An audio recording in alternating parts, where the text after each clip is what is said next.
Welcome to the Black Gay History Channel. Please share this video and subscribe to this channel for more captivating content.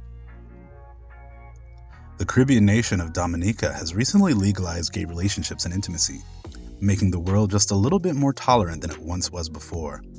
Dominica, like many other Caribbean islands, has a history of colonization that decimated indigenous people on the island and enslaved the West Africans brought there.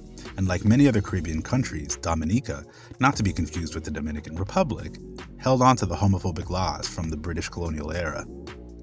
Dominica stands out among other Caribbean islands for its vast rainforests and volcanic activity that's still forming the island.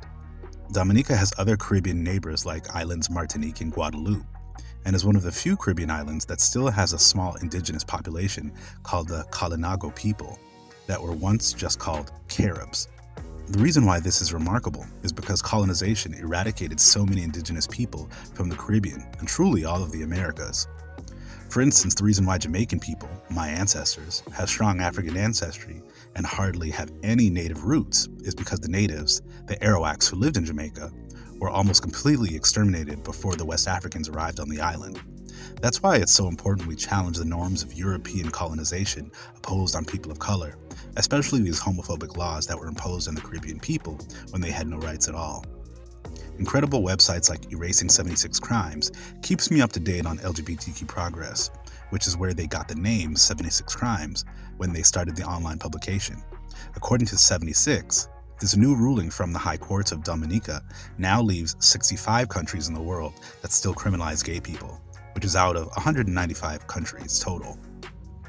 That means that less than half the world's countries have homophobia on the books, which is assuring to hear that progress is being made.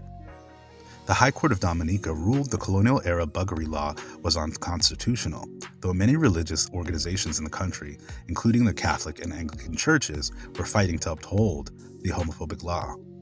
Homophobia, though many people will never admit it, is in fact religious intolerance.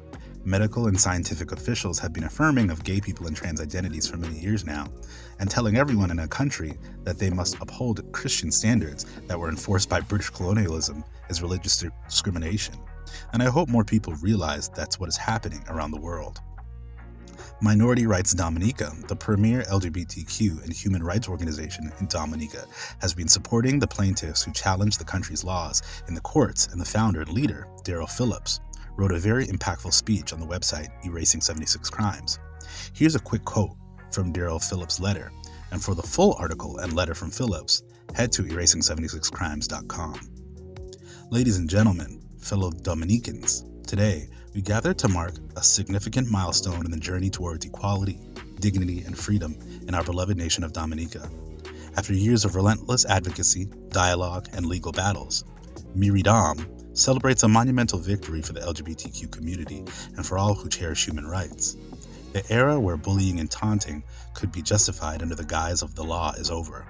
We hope that tragedies such as the murders of members of our community will never happen again.